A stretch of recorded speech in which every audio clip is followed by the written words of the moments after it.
Amelia arranged for my transfer to a branch office in a different city. Her explanation to others was that having me around constantly was becoming overwhelming. For me, it was the final straw in a long series of disappointments that had been accumulating for what felt like an eternity. In that moment, something inside me just let go. I accepted the transfer without argument and departed without so much as a goodbye. After I had settled into my new, solitary life, Amelia began visiting frequently, acting as though she couldn't stand to be away.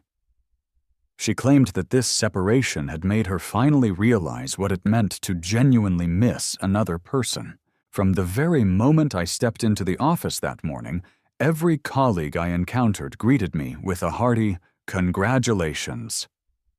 When I finally made it to my desk, my mentor and the company's head of design, Sarah, gave my shoulder a firm, encouraging clap. "Leo, you're going to be heading your own team from this point forward," she said, her eyes full of pride. "You can do this. I have complete faith in you." I was utterly baffled. "Sarah, what on earth are you talking about?" "You didn't see the official announcement in the company-wide chat?" she asked, her own expression shifting to one of surprise. "Was it posted this morning? I was in the car, so I wasn't checking my phone," I explained as I woke up my screen. I located the announcement, enlarged the image, and read the text carefully, word by word. A sensation like a paralyzing shock washed over me, rooting me to the spot. "Leo, are you only just learning about this transfer now?" Sarah's voice pulled me from my stupor. "Didn't Amelia talk to you about this before she made the official announcement?" I managed to force a smile that felt tight and unnatural. "Oh, she did bring it up a while back," I lied, but I was swamped with a project at the time and didn't really register the details.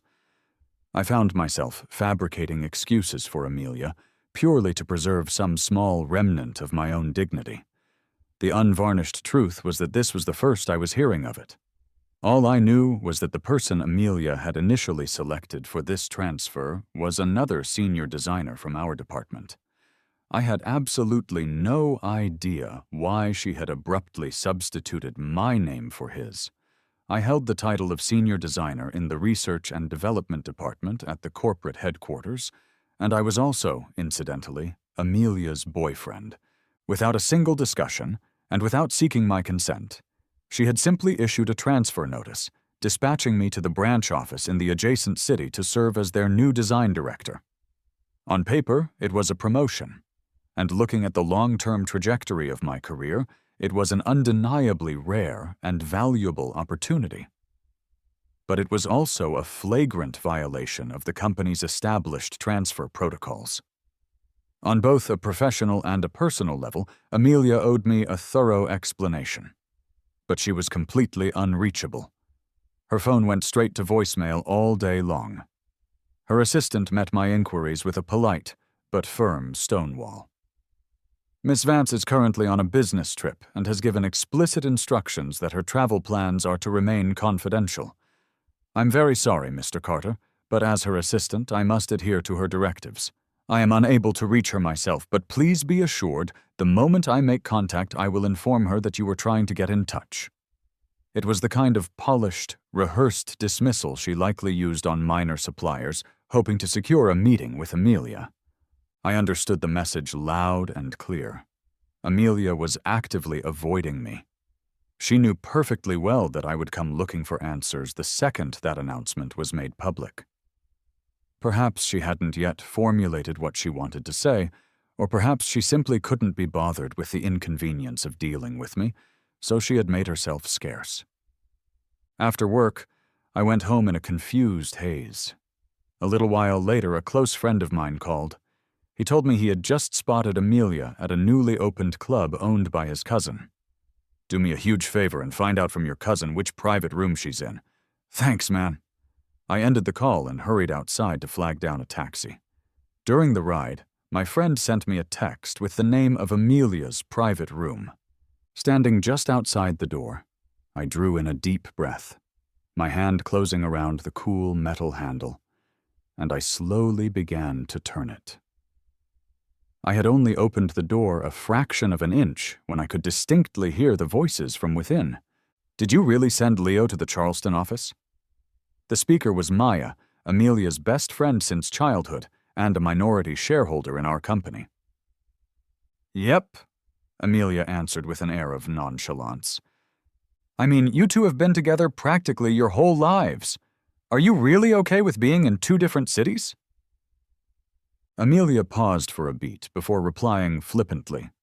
"To be honest, having him around all the time was getting to be a little much." My left hand clenched tighter around the doorknob. "What if he refuses to go? Aren't you worried he'll make a scene?" Maya pressed. "The Charleston branch is in desperate need of a leader. He's not the kind of person to let personal feelings get in the way of the bigger picture. Even if he can't get a hold of me, he will be at his new desk on Monday morning, right on schedule," Amelia stated, her voice light but filled with an unnerving certainty. A cold, bitter smile spread across my face. Was I supposed to be touched by how well she knew me? The director of the Charleston branch had recently been lured away by a competitor with a massive salary offer, leaving the entire department in a state of disarray. Even if I failed to reach Amelia over the next few days and never received an explanation, I had, in fact, been planning to report to the branch office on Monday. She was right. My ingrained sense of responsibility wouldn't allow me to simply ignore the chaotic situation in that design department. They were in a crisis and couldn't afford to wait. My strategy had been that if I truly couldn't find her, I would go over there temporarily to stabilize things. Once they found a suitable permanent replacement, they could transfer me back. For any other designer, a promotion of this nature would have been a dream come true. But for me, someone whose primary desire was simply to remain by Amelia's side, it felt different. But hearing her say, "It was getting to be a little much," I suddenly felt as if all the strength I had to continue pursuing her had evaporated. For the past 2 years, I had been aware of Amelia's growing impatience with me.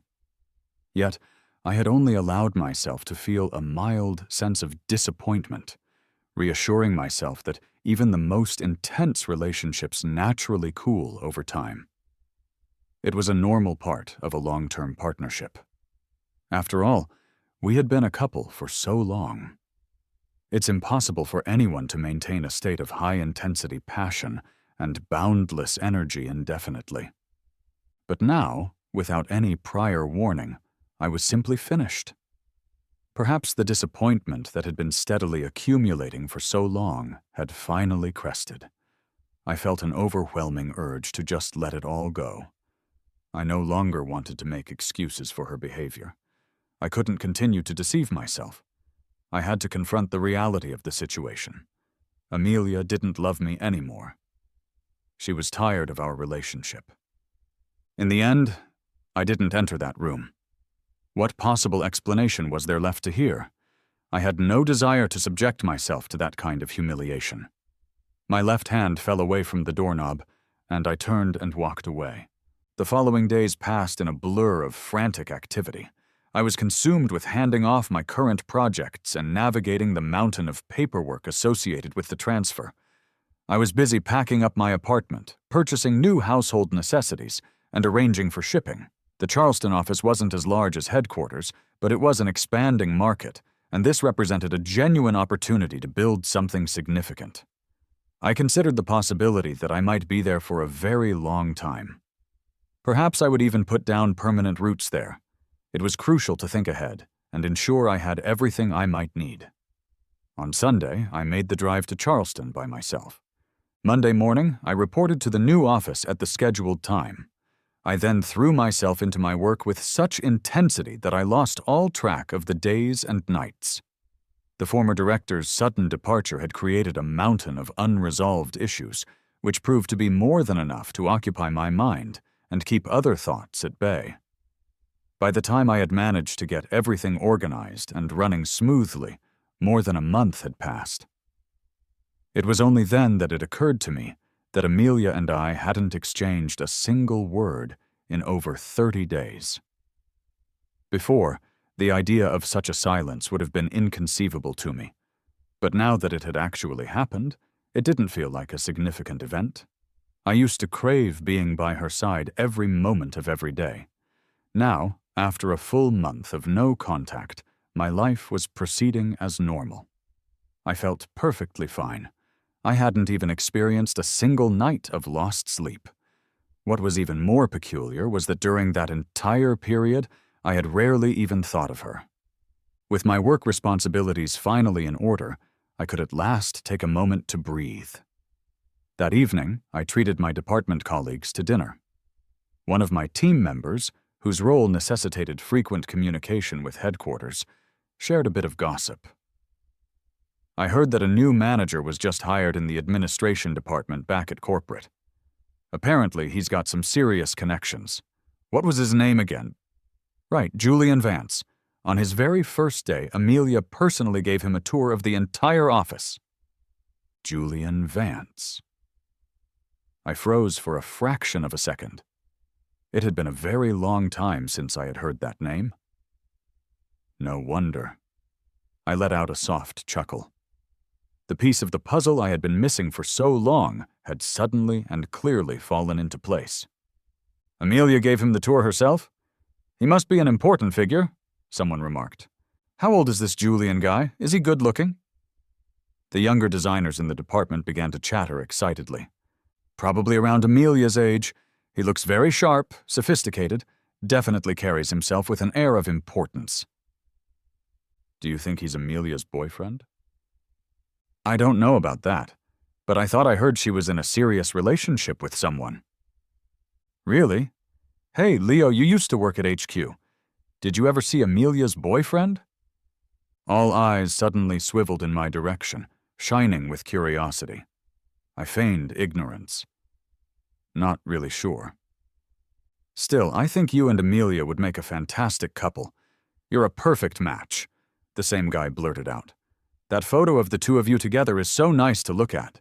I still have it saved on my phone. Someone else looked surprised. What?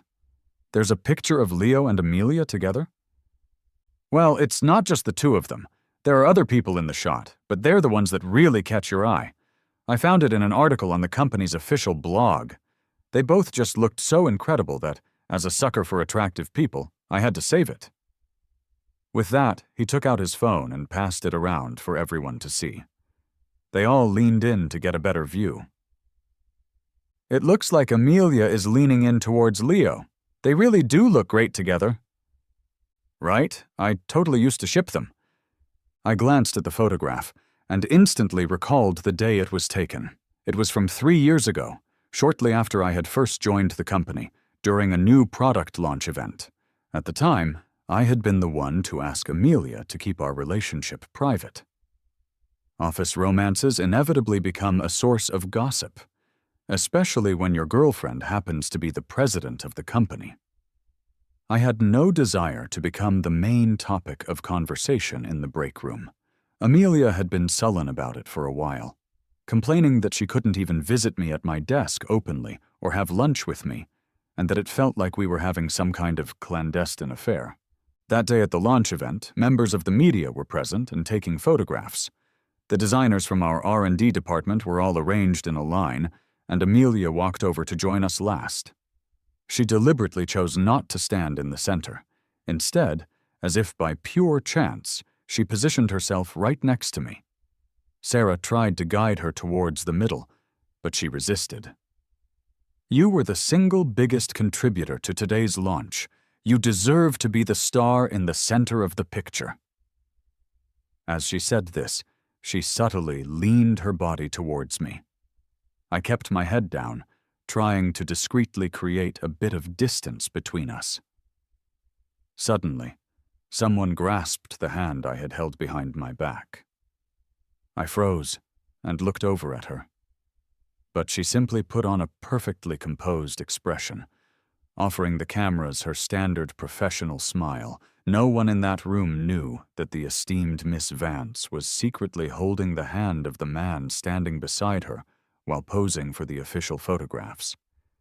And so the picture was taken and later featured on the company's blog. Thinking back on it now, I have to concede that I could feel it then. Amelia truly did love me once. It's just that time, as quietly and imperceptibly as it moves, possesses a shocking amount of power.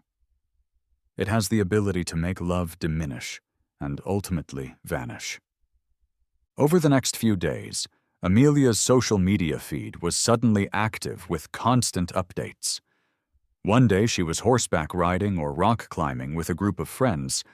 The next, she was enjoying the nightlife at some upscale club.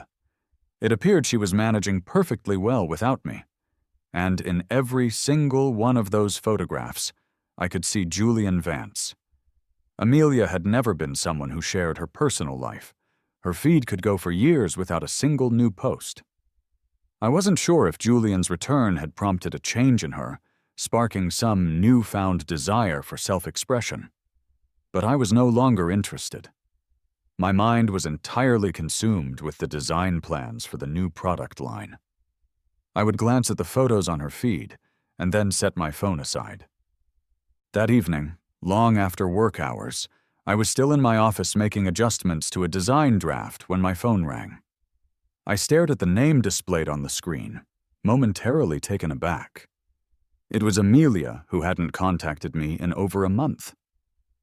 The moment I answered, her familiar, cool voice came through the receiver, punctuated by a light laugh. "Babe, are you still angry with me?" I stood by the floor-to-ceiling window in my office, gazing out at the glittering city lights, my heart feeling completely placid. "It's been more than a month, but you still haven't given me an explanation for transferring me without any kind of discussion. But I was trying to create a better opportunity for your career. I knew you wouldn't want to leave me, so if I had brought it up with you, you never would have agreed to it. So you decided it was better to ask for forgiveness than permission? Amelia, you and I both know that this is a complete violation of company HR policy. Anyone else in my position might have just resigned on the spot. You were simply banking on my conscience and my sense of responsibility." "Leo, I was wrong, but I genuinely was doing it for your own good.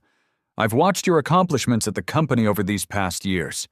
You possess the talent and the capability to lead a team on your own. You've been at headquarters for 3 years. You have more than enough experience. The only thing you were lacking was a platform where you could truly demonstrate your abilities. The design department at the Charleston branch, that was my gift to you, a launch pad for you to achieve bigger things." She was remarkably articulate.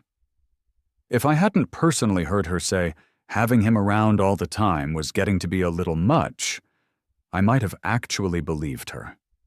I might have even been touched by her supposed noble intentions and blamed myself for being difficult. "Was it because of Julian?" I asked, cutting directly to the heart of the matter. "As soon as he returned, you shipped me off." What? What does Julian have to do with any of this? Everything I said was—" She was interrupted by a man's voice from her end of the line. "Amelia, can I get a ride with you later?" Even after all these years and through a phone speaker, I recognized Julian's voice. "Are the two of you going out for dinner?" I asked. "Yes," she began. I hung up the phone. After a moment of consideration, I sent her a text message. "Let's break up." When I arrived home and finished my shower, I checked my phone to see dozens of missed calls, all from Amelia. As I was looking at the screen, it began to ring again. "Leo, what do you mean by that text?" I made my intentions perfectly clear. We're breaking up. Transferring you without your consent was my mistake, and I apologize for it. But I truly did it for your benefit. You can ask your father or your sister. Being the design director at the branch office is a fantastic opportunity, isn't it? For my benefit, or for your own? I scoffed. Why would you say something like that? That night at the club, I was standing outside the door. I heard everything you said. I repeated her own words back to her slowly. Having him around all the time was getting to be a little much. Leo, listen to me. I had had a few drinks that day, and I was just talking nonsense. That's not how I truly feel. In vino veritas, isn't that the old saying? It's not like that, and it's not just about what you said, I stated calmly. For the last 2 years, I've felt the shift in how you treat me. Amelia, just admit it. You grew tired of me. You were sick of having me around. I left, just as you wanted. Shouldn't you be happy? There was a prolonged silence from the other end of the line. I do not agree to this breakup. You're just being impulsive right now. I'll give you some time. Let's both just cool off. Leo, I'll call you again in a few days. Whatever. A breakup isn't a divorce. I didn't require her permission. For days, Amelia's social media was a stream of photos of her drinking to excess. I quietly muted her updates. Out of sight, out of mind. Work was demanding. In addition to the new product designs, the department had also brought on 3 new hires. Among the current designers, only 2 had enough seniority to act as mentors, so I assigned 1 newcomer to each of them. That left 1 new employee for me to train personally. I sighed. The team was still understaffed. We desperately needed more experienced designers. Fortunately, the young woman I was mentoring, Clara, was intelligent and dedicated. She was a truly promising talent. The only thing was, she was a bit too savvy for her own good. From the day she began referring to me as boss, she also started bringing me a hand-ground coffee from the boutique shop downstairs every single morning. One afternoon during lunch, my office door was ajar. She happened to walk past and saw me eating a plain piece of bread.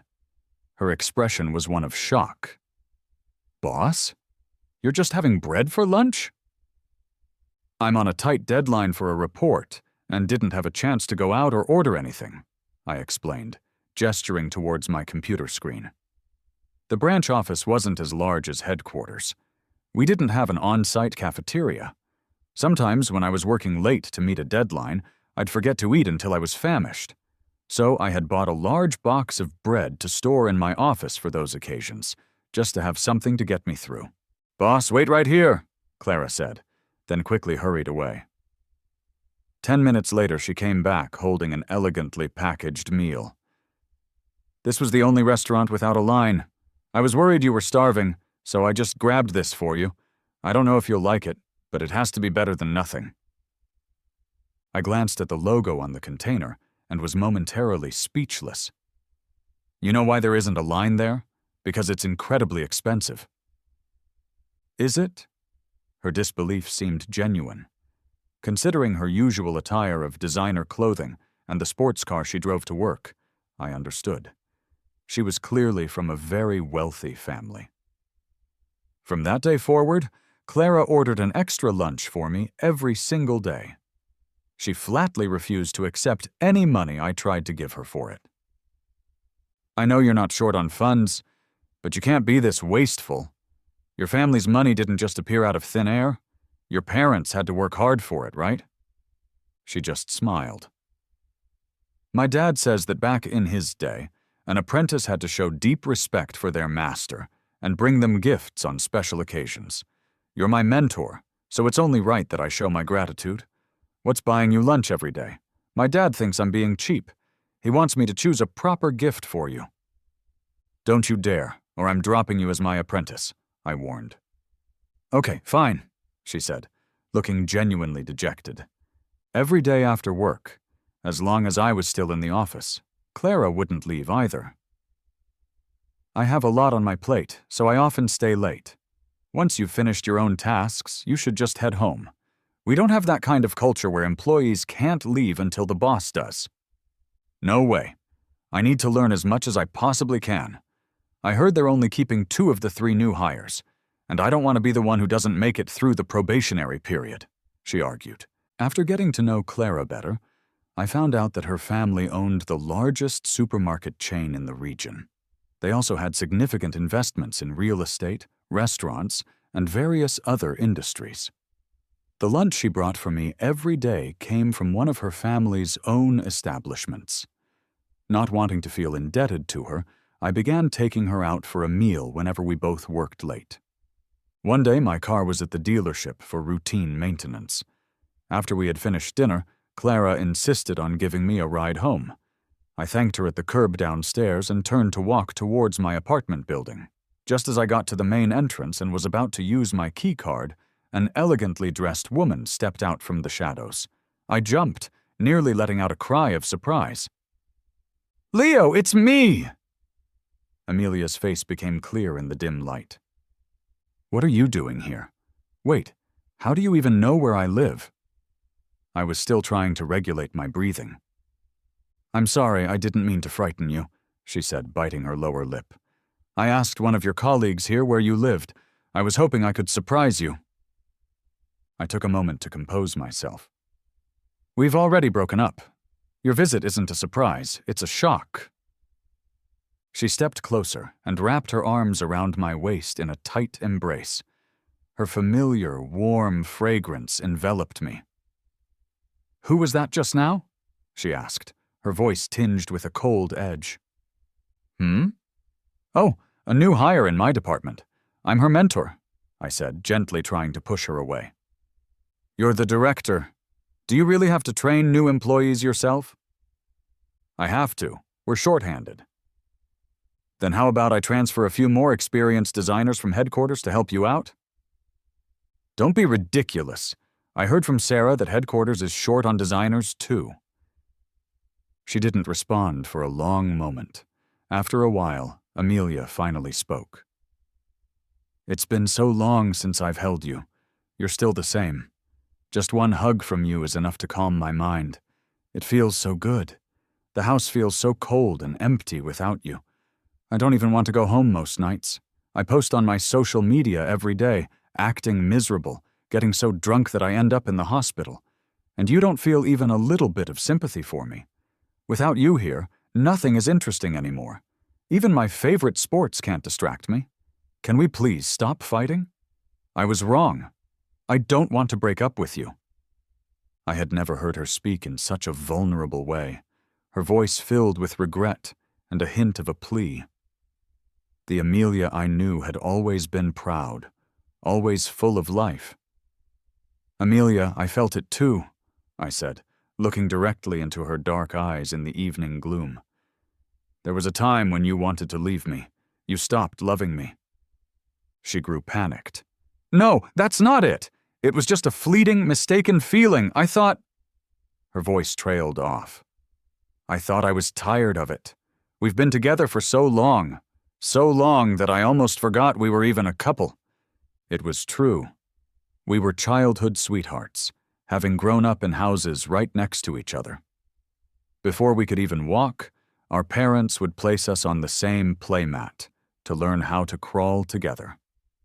From kindergarten through elementary, middle, high school, and college, we were always enrolled in the same schools. We even attended the same graduate program. In all those years, we had never once been separated. I had a moment of sudden clarity. My entire existence, up until that point, had been inextricably linked with Amelia's. Even people who live with their own parents for their entire lives experience friction, let alone a couple with no legally binding ties. So, after coming to terms with it myself, I understood what Amelia meant by feeling tired. You can't command your feelings. I couldn't force her to love me forever, to never change. I couldn't even guarantee that for myself, so how could I possibly demand it of someone else? You said it yourself. We were just together for too long. Now that we've recently separated, you're just not accustomed to it yet. You'll get used to it in time. That's not it. I know my own heart. Let's just leave it at that. Please don't come looking for me again. I opened the main door to the building and walked inside, closing it behind me and leaving her standing outside. "Leo!" her voice called out from behind me. "I miss you. I really, really miss you." I didn't slow my pace. I just kept walking straight ahead. It seemed as though Amelia suddenly had an abundance of free time. Every few days, she would make the drive down to the city. The official pretext was always to inspect the branch office's operations. Whenever she visited, The company would convene a meeting where all the department heads would present their progress reports to her. Once, after such a meeting, everyone else had filed out, but she remained seated in the conference room. "Director Carter," she called out to me as I, the last person to leave, was about to exit. "Could you please get me a cup of coffee?" She rubbed her temples as she spoke, looking utterly drained, her voice hoarse. "Sure," I replied. When I returned from the break room with the coffee and approached the conference room door, I paused. Amelia was leaning back in her chair, her eyes closed, her breathing deep and even. She had fallen asleep. I quietly pushed the door open and set the coffee down on the table. Just as I was about to slip out unnoticed, I heard a voice from behind me. "Thank you." I turned back. "You look exhausted. Haven't you been sleeping well?" She managed a small smile. "Are you worried about me?" "Yes, I pulled an all-nighter yesterday working on the new deal in the Middle East. Then I drove over 2 hours this morning to be here for the meeting." I thought for a moment before saying sincerely, "Honestly, the branch has a general manager here. You don't need to be so hands-on. A preliminary bid discussion like the one we had today. You really didn't need to come in person. Why are you working yourself so hard?" "It's worth it, just to see you for a moment," she said softly. I was at a loss for words. "Well, you don't look very well right now. Maybe you should go back to your hotel and get some sleep," I suggested. She shook her head. "No time. I have to get back to the city now for a 9 p.m. flight. I'm going to the Middle East on business for about 10 days. The thought of not seeing you for that long is why I rushed over here today. Just one look at you will be enough to sustain me for the next 10 days. I sighed. What was the point of all this? 2 weeks later, Amelia returned. Her plane landed in the city, and without even stopping at home, she drove directly from the airport to Charleston. She arrived at the office, looking weary from her travels, right as lunchtime began. Clara and I were having our meal on the company's rooftop terrace. Our light-hearted conversation came to an abrupt halt with her sudden appearance. "Miss Vance," Clara said, immediately getting to her feet. She glanced from Amelia to me. I'll just be going now. You two talk." The girl left in such a hurry that she forgot her lunch, which she had barely started. Amelia sat down in the chair opposite me, remaining silent for a long moment. "Have you eaten?"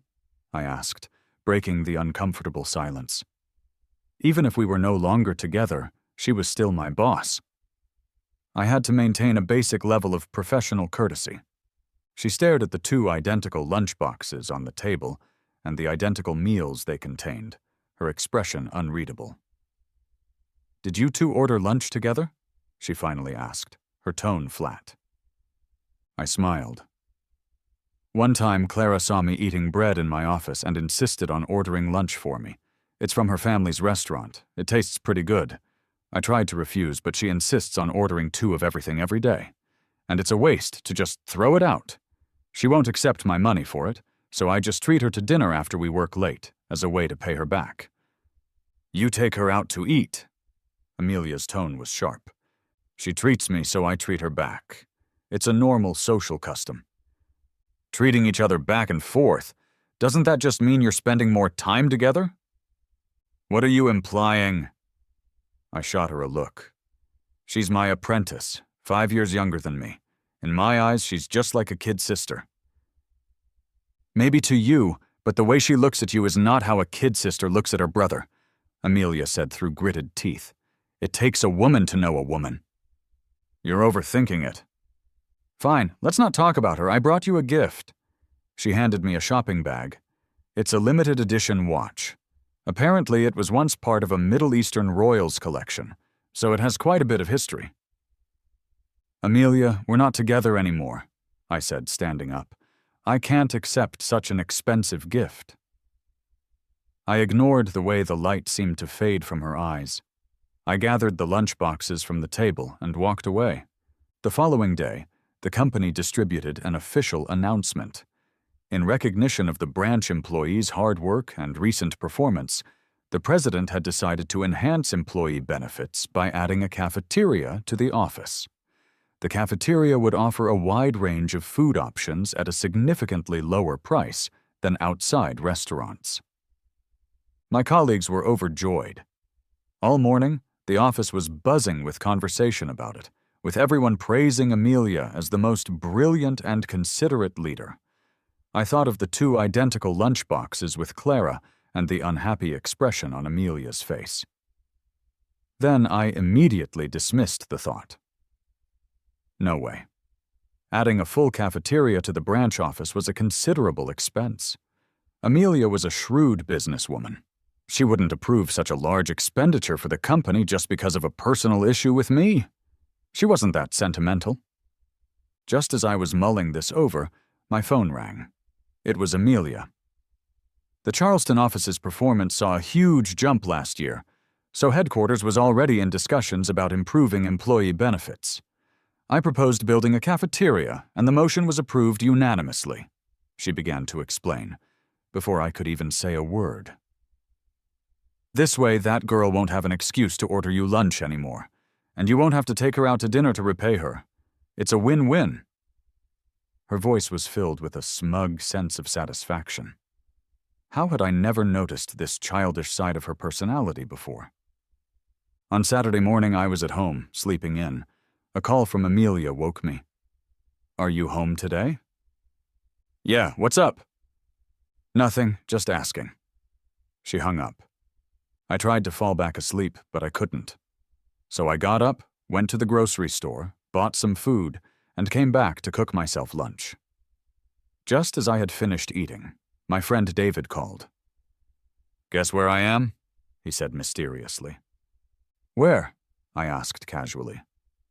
"Open your door." Confused, I walked to the door and opened it to find a massive bouquet of sunflowers completely obscuring the entrance. "Surprise!" David's face appeared from behind the flowers. "What are you doing here?" I said, genuinely delighted. He held up a cake box in his other hand and gave it a little wiggle. "Happy birthday." I had completely forgotten it was my birthday. "Come on in. I just finished making lunch. You can eat with me," I said, pulling him inside. "You can cook? I always imagined you as the type who couldn't even boil water," he said, looking around with curiosity. "In that case, I definitely have to try your food." While we were eating, my parents initiated a video call. They said they had assumed I would be sleeping in since it was the weekend and hadn't wanted to disturb me earlier. My parents and my sister all wished me a happy birthday. My parents' gift was generous, a direct deposit into my bank account. My sister's was even more extravagant. She announced that she had purchased a condo for me in Charleston as a birthday present, in the complex right next to my office. David declared that he was so jealous he couldn't bear it, and that the only way to soothe his wounded soul was for me to spend the rest of the day with him. I laughed and agreed. Since moving to Charleston, I had been so consumed with work that I hadn't had any time to explore. This was the perfect chance to get acquainted with the city. I drove David straight to the most famous local tourist attraction. After an exciting half-day of sightseeing, I reached into my pocket to take a picture and discovered it was empty. My phone was gone. I distinctly remembered checking the time on my phone right as we arrived at the entrance of the attraction, so it couldn't have been left in the car. "Either you dropped it, or it was stolen," David concluded. "Either way, the chances of finding it are practically zero." I nodded helplessly, resigned to my bad luck. "I'll just buy a new one in town tonight. At least my family already called this afternoon, so they probably won't be trying to reach me again," I said. We spent the afternoon visiting several more sites. Just as we were about to find a place for dinner, David received a call and said something urgent had come up at home and he had to leave. I dropped him off at the train station and then drove to a phone store. It was already early evening. I bought a new phone but would have to wait until the next day to get a new SIM card. On the drive home, it suddenly began to rain heavily. The place I was renting was a small apartment complex with no covered parking. I circled the block for a while, before I finally located an open spot. After I parked, I grabbed my umbrella and made a dash for my building. As I reached my front door, I saw Amelia, completely soaked, leaning against the wall. When she saw me, she rushed towards me, about to throw her arms around me. But then she glanced down at her dripping clothes and stopped herself. "Leo, where were you? I couldn't reach you. I was going out of my mind. I was just about to call the police.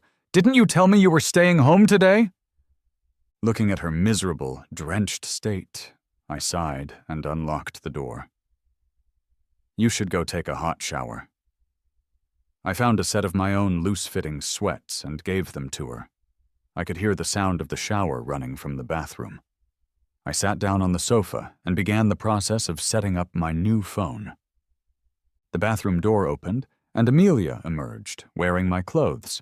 The sweatsuit, which was baggy on me, looked comically oversized on her. She sat down next to me, drying her hair with a towel. "What happened? Why was your phone off?"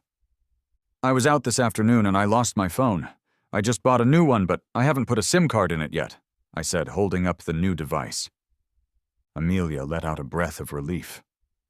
"Promise me you'll never let me be unable to find you again? Do you have any idea how terrified I was when I couldn't get through to you? I couldn't help but imagine the worst possible scenarios." "You know how that feels now, huh?" I said with a sarcastic smile. "What do you mean? The day headquarters sent out my transfer announcement, I couldn't reach you. Every time I called your phone, it was busy.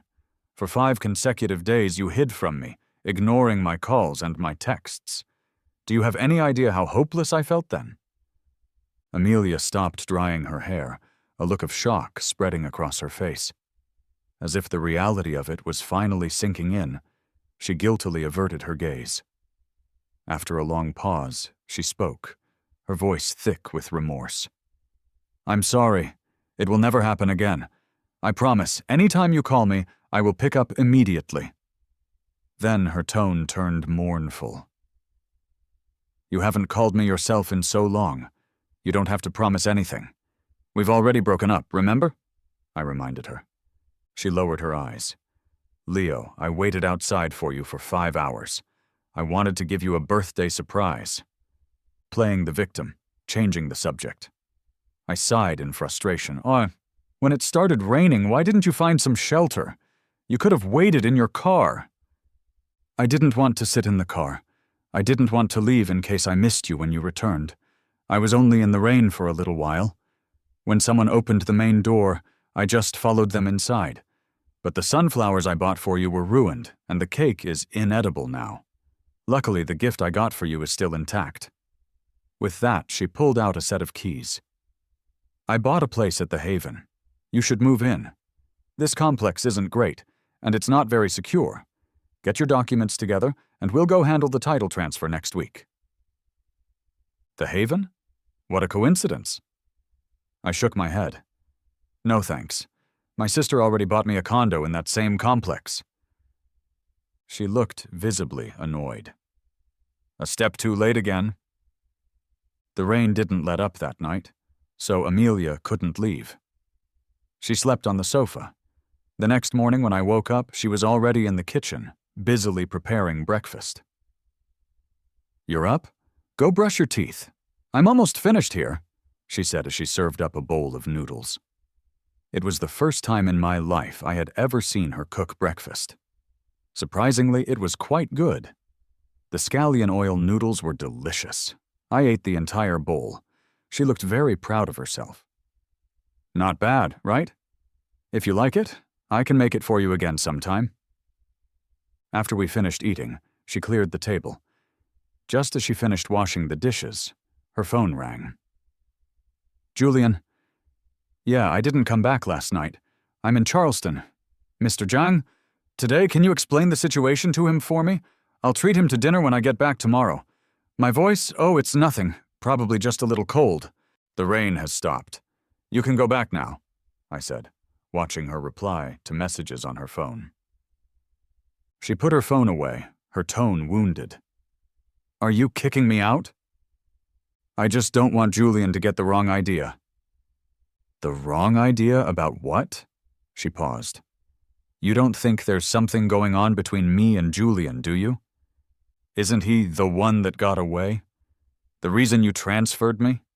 You spent the night here. Aren't you worried he'll misunderstand? Amelia stared at me, her expression blank. What one that got away? What are you talking about? I don't understand. Transferring you was a huge mistake. I was out of my mind. When I made that decision, I had no idea he was coming back. Stop pretending. You had a crush on him in college. No, why would you possibly think that? Amelia put down her phone, looking as if she were settling in for a serious discussion. Tell me, what did I do to give you that impression? I thought back seriously, and it seemed that she had never explicitly stated any romantic feelings for Julian. But I was her boyfriend at the time. If she had actually confessed to liking someone else, she would have been a cheater. She may not have said it, but her actions had spoken for themselves. I organized my thoughts and listed them out. One day I saw you waiting in line for butterfly pastries at that bakery behind campus. I thought you were buying them for me and was secretly thrilled about it. But I never received any pastries that day. Instead, I saw them featured on Julian's social media feed. He posted that someone who liked him had bought them for him. To this day, I can still recall his post. Craving butterfly pastries, and she waits in line for 2 hours to buy them for me. It's nice to be liked. Back then, that bakery was running some kind of limited supply promotion, and their pastries were so popular that the line was always incredibly long. And Julian and you were both on the student council, so you saw each other frequently. I remember confronting you about it, asking you why you bought pastries for another guy. You denied it completely, saying I must have been seeing things and that you were never in that line. Amelia frowned, trying to access the memory. I remember now. She sat up straight. I made a bet with Maya and lost, so I had to do one thing she demanded. She made me go wait in that line to buy her butterfly pastries. She had a huge crush on Julian, so she gave them to him. You did it for Maya? Then why did you deny it when I asked you about it? Because I lost the bet, and I was embarrassed, she said with an awkward laugh. I was young and had a massive ego. You were my boyfriend. How could I let you know that I wasn't as good as someone else at something? But that was the only time I lost. I won every single bet after that. So this entire misunderstanding was rooted in some stupid female rivalry? Wait, Maya had a crush on Julian? How did I not know about that? Maya was Amelia's childhood friend. They grew up together and attended the same university as us. The four of us were all quite close. She didn't just have a crush, she was completely obsessed with him. Whatever he said, she did, Amelia sneered. Right when Maya started pursuing him, she gave him a designer watch. Julian accepted the watch, but told her he wasn't interested in dating at the time because he wanted to focus on his studies. He also said he didn't like being the center of attention and didn't want to become a topic of gossip because someone was chasing him. And that idiot Maya took his words as gospel. She even made us all promise not to tell anyone, chasing a guy in secret, giving him gifts here and there. He took every single thing she offered, but never officially said yes.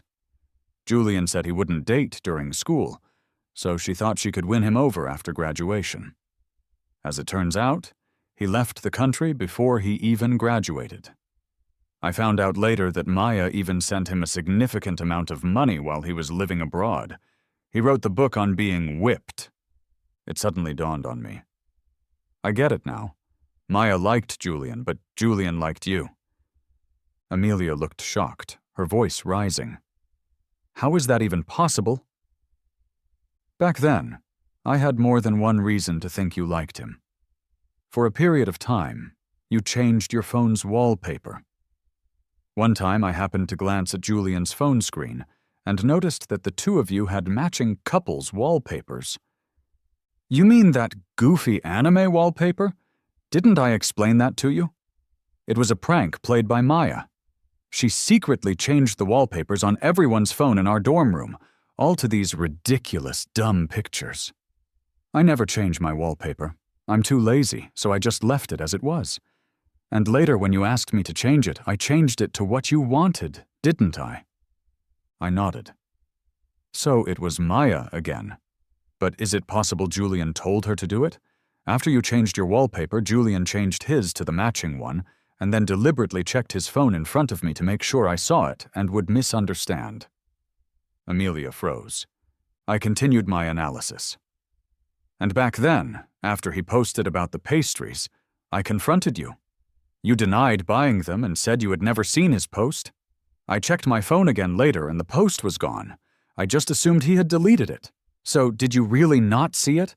Or did you see it and deny it out of guilt?" "I really didn't see it," she said firmly. "I remember you didn't post much, but you were always scrolling through your feed.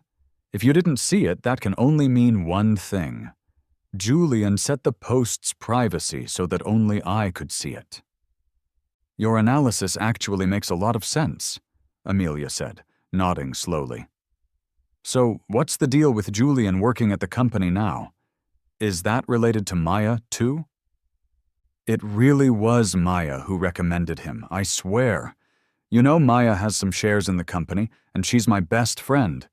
When she asked me to give Julian a position, I had to do her that favor." Then her eyes widened in realization.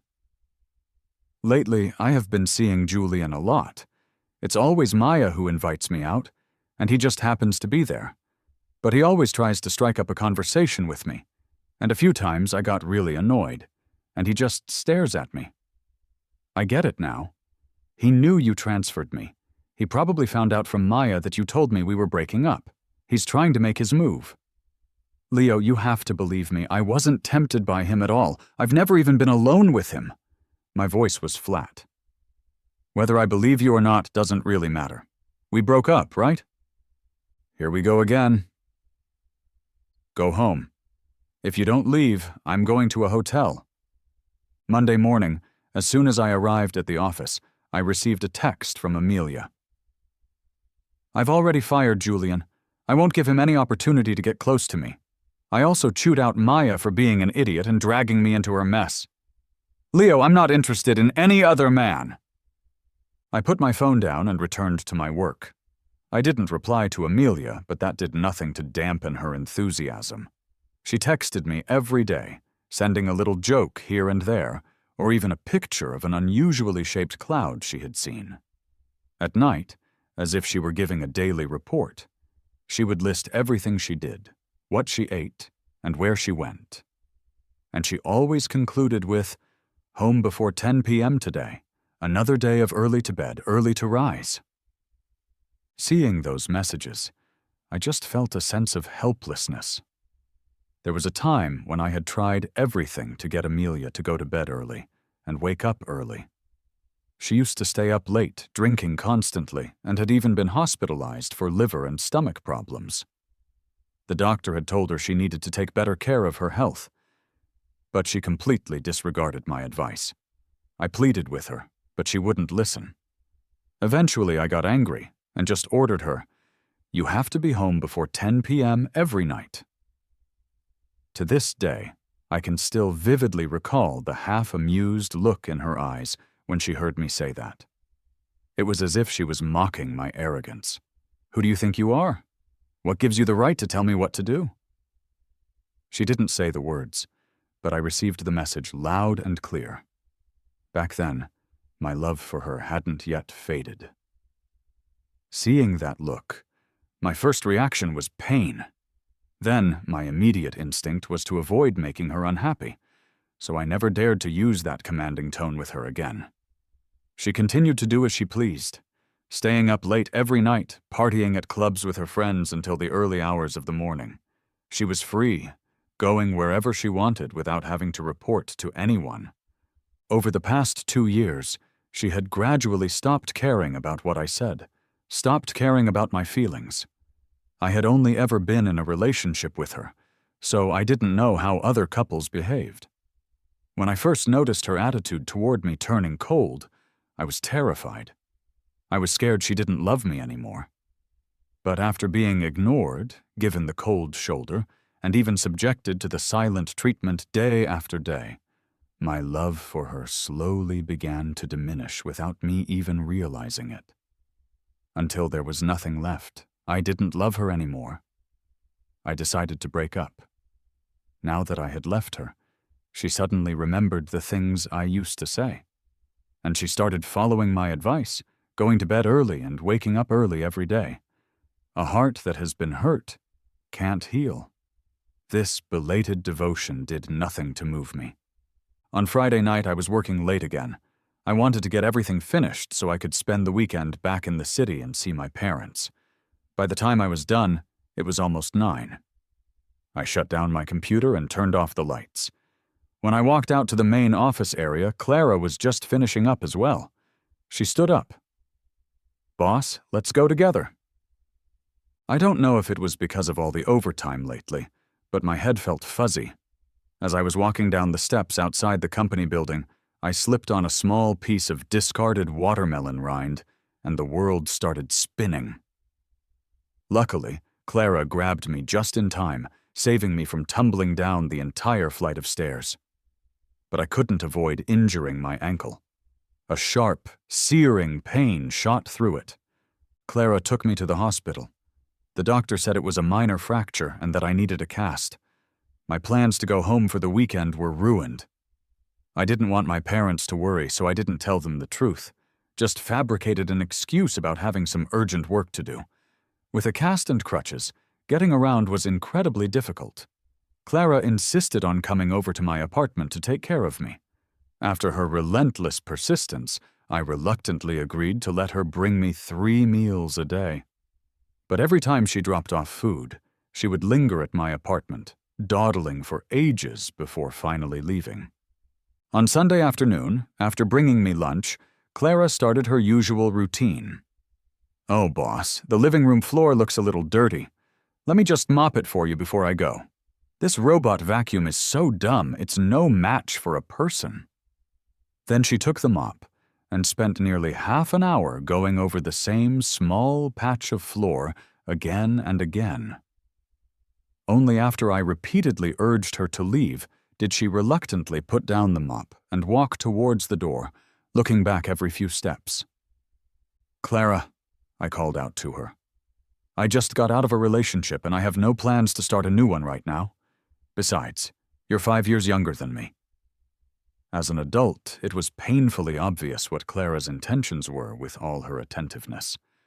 I decided it was best to be direct. "Don't waste your time on me." Clara was silent for a few seconds. "Your ex-girlfriend is Miss Vance, right?" "How did you know?" "I've never seen a company president visit a branch office so frequently. Plus, the way she looks at you is so obvious. I bet everyone else in the design department has figured it out too." "I'm not getting back together with her," I said. Before she could get her hopes up, I added, "But I'm not going to get with you either. Right now, I just want to focus on my career." Clara pouted. "You can reject me all you want, but I'm going to keep trying. Don't tell me what to do." She turned to leave in a huff. Just as she took a couple of steps, the doorbell rang. Clara opened the door to find Amelia standing on the other side. Amelia gritted her teeth. "What are you doing here?" Clara said smugly. "I'm here to take care of my boss." "Take care of Leo?" "My boss fractured his ankle. Oh my God, don't tell me he hasn't even told you that he's hurt." Amelia's face turned pale. She squeezed past Clara and strode over to me. "Leo, how did you get hurt so badly? What happened?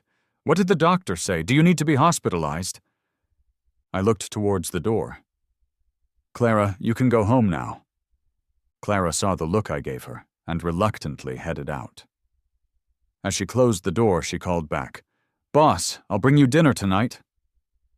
After the door closed, Amelia suddenly knelt beside me, looking at my injured ankle. After a long moment, she looked up, her eyes filled with sorrow. "Leo, this hurts me so much. You got hurt, and you didn't tell me. Before, you would have called me right away about anything. You're treating me like a stranger." As she spoke, her voice cracked. It's my fault. I deserve this. I was such a jerk these past 2 years. I completely broke your heart. Now I constantly think about the things I did. How I'd ignore you, answer your calls only when I felt like it, and pretend I never saw your texts. It wasn't until you started treating me the same way that I finally understood how much pain and sadness you must have felt. I'm such an idiot. How could I have ever treated you like that, when I promised long ago that I would do everything in my power to make you happy for the rest of your life? I sighed. It's all in the past. None of it matters anymore. Amelia looked pained and buried her face in the sofa cushions. I ruined everything. I could have been so happy. Leo, I took you for granted. My life has always been too easy. We were together for so long, and you were always so good to me that I lost my head and forgot how important you were. I thought I was tired of you, that I wanted to leave you and breathe some free air. We'd never been apart our whole lives, and for a moment I got confused and thought I'd lost my freedom. It wasn't until you left that I realized how much I can't live without you. Without you, every day is dull and long. It feels like I've lost interest in everything. I have no energy. I just wander around in a fog. Even landing that huge multi-million-dollar deal in the Middle East, something that should have been thrilling, felt completely meaningless without you there to share it with. I think about you during the day and can't concentrate. I think about you at night and can't sleep. Night after night, I'm consumed by regret. Arrogantly transferring you away was the biggest mistake I've ever made. Without you here, I'm going crazy wanting to see you. And now you're hurt. And another woman is the one taking you to the hospital and staying by your side. Do you have any idea how jealous I am of her? Now, I don't even want to go back to the city. I'm afraid that if I leave, that Clara girl will take advantage of the situation. She's taking care of you when you're vulnerable. What if you start to have feelings for her? You're so amazing. Besides Clara, I'm sure there are other women pursuing you. How could I have been so foolish as to transfer you to another city, all by yourself? If you were by my side, no other woman would be a threat. I'd chase them all away. But now we're in different cities, and I worry every single moment that some other woman is trying to win you over. I really brought this all on myself. Leo, Amelia suddenly looked up, her voice pleading. Can we get back together? Please give me another chance. I don't want to be tormented like this anymore. I thought for a long time, then spoke sincerely. Love is a strange thing. You can't control it. If I still loved you the way I used to, I would never have left your side, no matter how you treated me. But you know, Amelia, I don't love you anymore. Do you understand that feeling? It means you can't affect my emotions anymore. I don't think about you for no reason. If you're hurt, I don't worry. If you're tired, I don't feel sorry for you. To me, you've become just like a regular friend. So, I can't force myself to be with a regular friend that I don't love. Tears welled up in Amelia's eyes. Please stop. I feel like I'm being tortured inch by inch. You don't love me anymore. Who would have thought this day would come? The only reason I dared to hurt you so recklessly before was because I was so sure you loved me, so certain you could never leave me, that you would never let go. Now, it's my turn to pay. Leo, it makes sense that you don't want to get back with me if you don't love me anymore. All I ask is, please don't fall in love with someone else so quickly. I'm going to do everything I can to make you fall in love with me again. I gave a weak smile. I think I might have lost the ability to love anyone. I have no intention of getting into a serious relationship with another woman right now. I just want to focus on my work.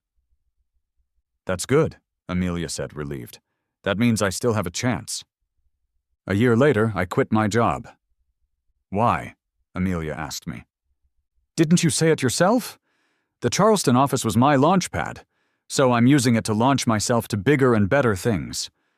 I've always planned to open my own design studio. I don't want to work for you forever. Isn't it better to have my own business? Besides, my family is very supportive of me going out on my own. My sister even gave me some startup capital. I'm not blaming you for starting your own business, Leo. You know I support you in whatever you do. I'm just a little hurt that you never talked to me about your plans for the future. There was no need to, I said bluntly. Amelia seemed to have gotten used to my way of speaking, and didn't get angry. Your sister gave you startup money, so let me give you some, too. Starting a business is tough, especially at the beginning. You burn through cash quickly. I don't need it, I replied coldly. She hesitated. The same day you left the company, Clara also quit. Is she going to help you with your business? No, I said, shaking my head. She had offered, but I turned her down. I explained, she's a real heiress. Her family has plenty of money. She was working to chase her own dreams for a few years while she was young. Her family wasn't going to let her stay out here forever. She has to go back and take over the family business eventually. Amelia breathed a sigh of relief. As long as she's not coming to work with you, on the day my studio opened, many friends sent flower arrangements. 2 of them stood out. One was filled with pink roses, the other with red roses. My new assistant asked me, Mr. Carter, these 2 arrangements look very expensive. Should we put them somewhere special? No, just log them and put them with the others. A few friends came into person to congratulate me. They were also potential future clients. I smiled and walked over to greet them. The sun was shining down, and I felt nothing but brightness inside.